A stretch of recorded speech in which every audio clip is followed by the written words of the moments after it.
Hi అండి. ఈరోజు మన హాంటెడ్ స్టోరీ చెప్పే ముందు ఒక ఇంట్రెస్టింగ్ విషయం చెప్పాలి. మన వీడియోలు చూసే వాళ్ళలో 80% మందికి నచ్చుతున్నాయి. కానీ ఇంకా మన ఛానల్ని సబ్స్క్రైబ్ చేసుకోవట్లేదు. మీరు ఆ 80% మందిలో ఉంటే చిన్న పని చేయాలి. ఈ వీడియో కింద ఒక సబ్స్క్రైబ్ బటన్ ఉంటుంది. దాన్ని క్లిక్ చేయండి. అయితే పక్కనే ఉన్న బెల్ ఐకాన్ కూడా ప్రెస్ చేయండి. అప్పుడే మన లేటెస్ట్ వీడియో రాగానే మీకు ముందే తెలుస్తుంది.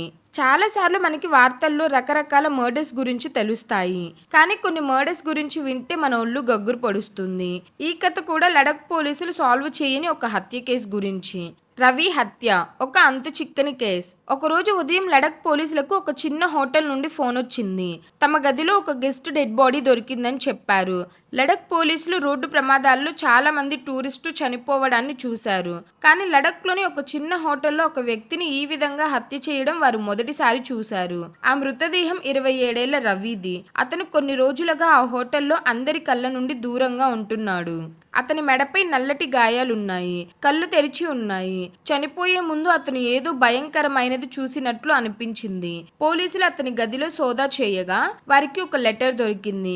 దానితో పాటు ఒక అమ్మాయి ఫోటో కూడా ఉంది. రవి ఆ లెటర్లో తన ప్రాణానికి ప్రమాదం ఉందని, తనతో జరుగుతున్న దానికంతటికీ ఆ ఫోటోలోని అమ్మాయి రియా కారణమని రాశాడు. ఆ అమ్మాయి తన జీవితాన్ని నాశనం చేసిందని రవి రాశాడు. రవి కాలేజీ పూర్తి చేసుకుని ఢిల్లీకి తిరిగి రాగానే తనతో కొన్ని వింత సంఘటనలు జరగడం మొదలయ్యాయి. ఒకరోజు రవి ఒక ఇంపార్టెంట్ మీటింగ్ కి లేట్ గా వెళ్తున్నాడు. కారు డ్రైవ్ చేస్తూ వెళ్తుండగా హఠాత్తుగా అతని కారు బ్రేకులు ఫెయిల్ అయ్యాయి. ఇది చాలా వింతగా ఉంది. ఎందుకంటే ఒక రాత్రి ముందు వరకు అతని కారు బానే ఉంది. బ్రేక్స్ ఫెయిల్ అవ్వడం వల్ల అతనికి యాక్సిడెంట్ జరిగింది. దాంతో అతని చెయ్యి విరిగింది. తలకు కూడా లోతైన గాయం తగిలింది. కానీ ఆ స్థితిలో అతను తన కార్ కిటికీ బయట చూసినప్పుడు అతనికి రియా కనిపించింది. ఆమెను చూడగానే రవి సడన్ గా స్పృహ కోల్పోయాడు. అతనికి స్పృహ వచ్చినప్పుడు అతను ఒక హాస్పిటల్లో ఉన్నాడు. రవి ఆ ఇన్సిడెంట్ మొత్తాన్ని తన భ్రమ అనుకుని మర్చిపోయాడు. కానీ కొన్ని రోజుల తర్వాత ఒక రాత్రి అతని పేరెంట్స్ అతన్ని నిద్రలేపారు. అతను తన ఇంటి అద్దాలు పగిలిపోయి ఉండటం చూశాడు. ఎవరో రాళ్లతో అతని ఇంటిని చాలా దారుణంగా ధ్వంసం చేశారు. ఆ రాత్రి కూడా రవికి ఆ ఫోటోలోని అమ్మాయి రియా తన ఇంటి బయట నిలబడి ఉన్నట్లు అనిపించింది. రవి ఇంటి నుండి బయటకు వచ్చి చుట్టూ ఉన్న వీధుల్లో ఆమెను వెతకడానికి చాలా ప్రయత్నించాడు. కానీ ఆమె ఎక్కడా దొరకలేదు. ఆ తర్వాతి రోజులు ఏమీ జరగలేదు. కానీ ఒక వారం తర్వాత రవి తన గర్ల్ ఫ్రెండ్ నిషాతో ఆమె అపార్ట్మెంట్ లో ఉన్నప్పుడు అతని గుండె పగిలిపోయే ఇన్సిడెంట్ జరిగింది. రవి నిషా తన బెడ్రూమ్ బాల్కనీలో నిలబడి ప్రేమగా మాట్లాడుకుంటున్నారు. అప్పుడే వారి అపార్ట్మెంట్ బెల్ మోగింది. రవి డిన్నర్ తీసుకోవడానికి డోర్ దగ్గరకు వెళ్ళాడు. అప్పుడే హఠాత్తుగా బాల్కనీ నుండి నిషా గట్టిగా అరుస్తున్న శబ్దం వినిపించింది. రవి బాల్కనీ వైపు పరిగెత్తాడు. కానీ అప్పటికే చాలా ఆలస్యం అయింది. నిషా 4 అంతస్తుల కింద నేల మీద రక్తం మడుగులు నిర్జీవంగా పడి ఉంది. అతను కిందకి చూసినప్పుడు రియా నిర్జీవంగా ఉన్న నిషా పక్కన నిలబడి పైకి రవిని చూస్తుంది. రవి రియా దగ్గరకు పరిగెత్తాడు. కానీ అతను ఆమె దగ్గరికి వెళ్ళగానే ఆమె గాలిలో మాయమైనట్లు అదృశ్యమైంది. రవి నిషా మరణం నుండి కోలుకోక ముందే 2 రోజుల తర్వాత అతనికి తన ఇంట్లో ఫైర్ యాక్సిడెంట్ జరిగిందని, తన ఇల్లంతా కాలిపోయిందని వార్త వచ్చింది. అంతేకాకుండా అతని పేరెంట్స్ కూడా అగ్ని ప్రమాదంలో చనిపోయారు. అదే టైంలో రవికి ఒక తెలియని నంబర్ నుండి ఫోన్ వచ్చింది. అవతలి వైపు ఒక అమ్మాయి పిచ్చిగా నవ్వుతుంది. రవికి ఆ గొంతు వినగానే అది రియా అని అర్థమైంది. అప్పుడే ఫోన్ కట్ అయింది. రియా రవి కాలేజీలో ఒకరినొకరు బాగా ప్రేమించుకున్నారు. కానీ కాలేజీ పూర్తయిన తర్వాత రవి రియాతో బ్రేకప్ చేసుకున్నాడు. అప్పటి నుండి అతని జీవితం డిఫికల్ట్ గా మారింది. రవి ఢిల్లీ పోలీసుల దగ్గరకు వెళ్లి ఇదంతా రియా పనే అని, ఆమె రవితో బ్రేకప్ కి ప్రతీకారం తీర్చుకుంటుందని చెప్పాడు.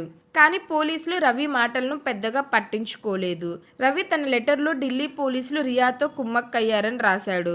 రవి తన గర్ల్ ఫ్రెండ్ ని, పేరెంట్స్ ని కోల్పోయినందువల్ల కోర్టులో ఒక డాక్టర్ చేత రవి తన మెంటల్ బ్యాలెన్స్ ని కోల్పోయాడని నిరూపించి అతన్ని మెంటల్ హాస్పిటల్ కి పంపించారు. కానీ ఆ మెంటల్ హాస్పిటల్లో కూడా రియా రవిని వదిలిపెట్టలేదు. రవి తన లెటర్లో ప్రతి రాత్రి ఆమె తన గదిలో ఎలుకలను వదిలిపెట్టేదని, అవి రాత్రంతా తనను వేధించేవని రాశాడు. చాలా రోజులు ఇదంతా భరించిన తర్వాత మెంటల్ హాస్పిటల్లో కూడా రియాతో ఎవరో కుమ్మక్కయ్యారని రవికి నమ్మకం కలిగింది. ఒకరోజు అవకాశం చూసుకుని రవి అక్కడి నుండి పారిపోయి అందరికీ దూరంగా నేరుగా లడఖ్కి వచ్చాడు. రవి తన లెటర్ చివరిలో లడఖ్లో కూడా రియా తనకు ప్రతిరోజు కనిపిస్తుందని రాశాడు. తనకు ఏదైనా జరిగితే దానికి రియానే బాధ్యత వహిస్తుందని రాశాడు. లడఖ్ పోలీసులు ఆ లెటర్ను చదివారు. కానీ ఆ తర్వాత వారికి ఆ కేసు మరింత కాంప్లికేటెడ్గా మారింది. ఎందుకంటే ఫోరెన్సిక్ రిపోర్ట్స్ ప్రకారం మరెవరూ కాదు, రవి తన చేతులతో తన గొంతును నొక్కి తన ప్రాణాన్ని తీసుకున్నాడు. నిజానికి అతని గది అంతా మరెవరి గుర్తులు కూడా లేవు. లడఖ్ పోలీసులు రవి హోటల్ చుట్టూ ఉన్న సీసీటీవీ ఫుటేజ్ని పరిశీలించారు. కానీ రవికి రియా రూపాన్ని పోలిన ఏ అమ్మాయి కూడా కనిపించలేదు. ఢిల్లీ పోలీసులతో మాట్లాడి రియా ఇంటి గురించి వివరంగా విచారించగా ఆ ఇంట్లో రియా చాలా సంవత్సరాల క్రితం నివసించినట్లు తెలిసింది. పోలీసులకు మరో షాకింగ్ విషయం తెలిసింది. రియా చనిపోయి చాలా సంవత్సరాలు అయ్యింది. రియా బెస్ట్ ఫ్రెండ్ పోలీసులకు రియా చాలా కాలంగా డిప్రెషన్లో ఉందని, నెమ్మదిగా ఆమె ఆరోగ్యం క్షీణించి బలహీనత వల్ల చనిపోయిందని చెప్పింది. కానీ రియా డిప్రెషన్లో వెళ్ళడానికి కారణం మరెవరో కాదు, రవి మాత్రమే అని చెప్పింది. రియా చాలా మంచి అమ్మాయి, ఒక బ్రైట్ స్టూడెంట్. రవి రియాని ప్రేమించినట్లు నటించి తన ఎగ్జామ్స్ ఆమెతో రాయించుకునేవాడు, ఆమెను వాడుకునేవాడు. ఒక్కసారి రియా రవిని వేరే అమ్మాయితో చూసి పట్టుకుంది. అందుకే ఆమె రవితో బ్రేకప్ చేసుకుంది. కానీ రియా రవిని చాలా ప్రేమించింది. అందుకే బ్రేకప్ తర్వాత ఆమె డిప్రెషన్కి వెళ్ళిపోయింది. ఆమె ఏమీ తినేది కాదు, ఎవరితోనూ మాట్లాడేది కాదు, కేవలం డల్గా ఉండేది. ఢిల్లీ పోలీసుల నుండి అన్ని వివరాలు తీసుకున్న తర్వాత, చుట్టూ అంతా డిప్రెషన్ చేసిన తర్వాత లడఖ్ పోలీసులు రవి పిచ్చివాడైపోయాడని, తన చావుకి తనే బాధ్యుడని నమ్మారు. కానీ పోలీసుల మనసులో ఎప్పుడూ ఒక సందేశం మిగిలిపోయింది. ఎందుకంటే రవి లెటర్లో రాసిన అన్ని విషయాలు నిజమే. అతని గర్ల్ ఫ్రెండ్ అపార్ట్మెంట్ నుండి కింద పడి చనిపోయింది. అతని పేరెంట్స్ ఇంట్లో ఫైర్ యాక్సిడెంట్ వల్ల చనిపోయారు. రవి తన ప్రాణాన్ని ఎందుకు తీసుకున్నాడో పోలీసులకు ఎప్పుడూ సరైన రీజన్ దొరకలేదు. కానీ మీడియా ప్రెజర్ వల్ల వారు ఈ కేసును క్లోజ్ చేశారు. అయితే రవి నిజంగా పిచ్చివాడా, లేక తన ఎక్స్ గర్ల్ ఫ్రెండ్ ఆత్మ అతనికి నిజంగా కనిపించిందా? ఆమె ఇప్పుడు తన ప్రతీకారం తీర్చుకోవాలనుకుందా? బహుశా అందుకే ఆమె ముందు రవి జీవితాన్ని నాశనం చేసి ఆపై అతన్ని చంపిందా? మీకేమనిపిస్తుందో నాకు కమెంట్లో కమెంట్ చేయండి.